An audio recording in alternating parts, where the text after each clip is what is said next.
Good morning everyone. I am Ajay Kumar from BCA Batch 3 third year, and today I am going to present my presentation on the topic ternary and instance of operator in Java. So just move to the ternary operator. Basically ternary operator is a conditional operator in which we check the condition, and on the basis of that condition the true part will execute, and the if the condition is false then the false part will execute.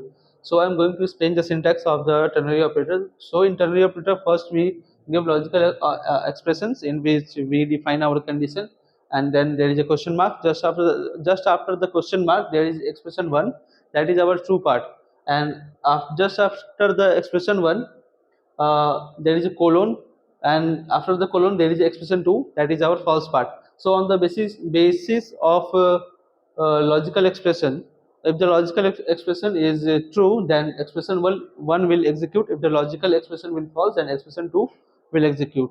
So I'm moved to the coding part. So here is the basic code of the ternary operator, in which I define the class as a ternary, and take n integer and put a value of 10 into the n, and I define res variable as a string, and this is my ternary operator in which I give condition of of a number that is even or odd.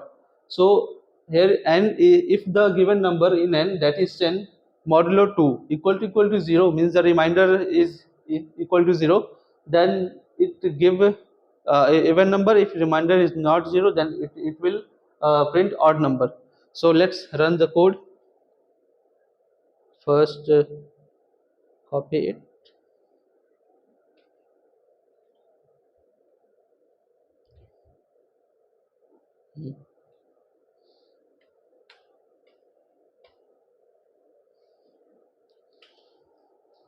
So here our code is successfully compiled.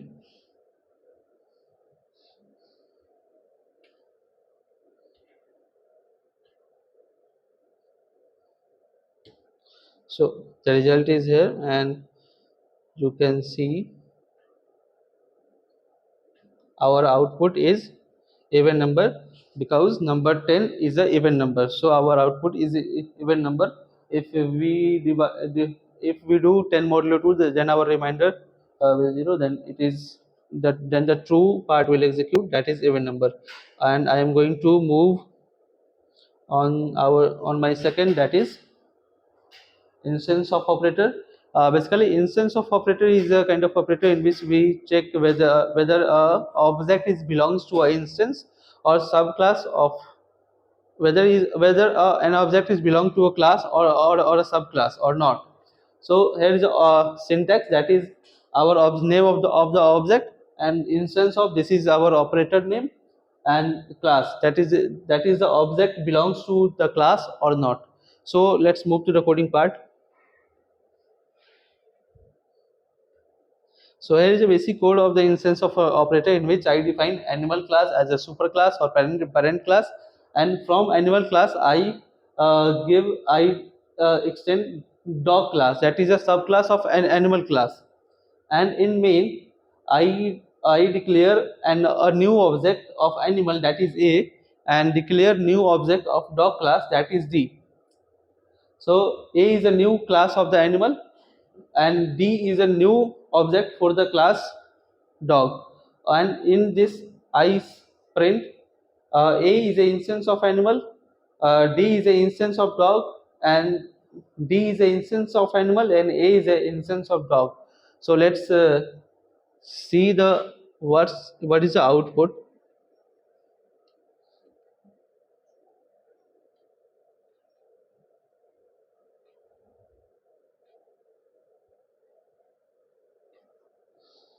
Mm, First we compile our program.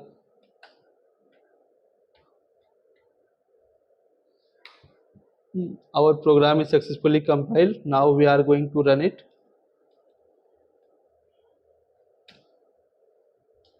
So here is the result, and I will explain it how it will come.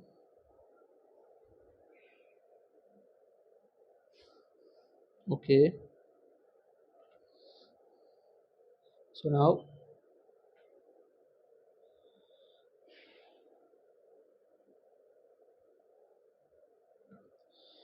So let's see. First, A is an instance of animal that we declare here. A is an object of animal, so it will direct instance of animal. Though, so for the first line, it will print true. Now D is an instance of dog. Here we define D as an object of D as a new object of class dog. So it will direct instance of class dog. So for this line, it will also print true. Now in the third line, D is an instance of animal. So here we define class dog is extend animal. So from animal class we take of dog class is a subclass of animal. So whatever the object we made for the dog class, it will automatically then instance of the for the animal class. So D, that is the object of dog class, is an instance of animal class. So for this line, it will also print true. Now in the last line, A is an instance of dog. A is the object of animal class. It does not belongs to the dog class.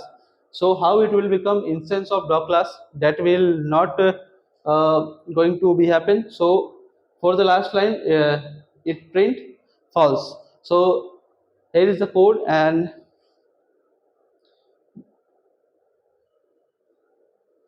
this is the instance operator.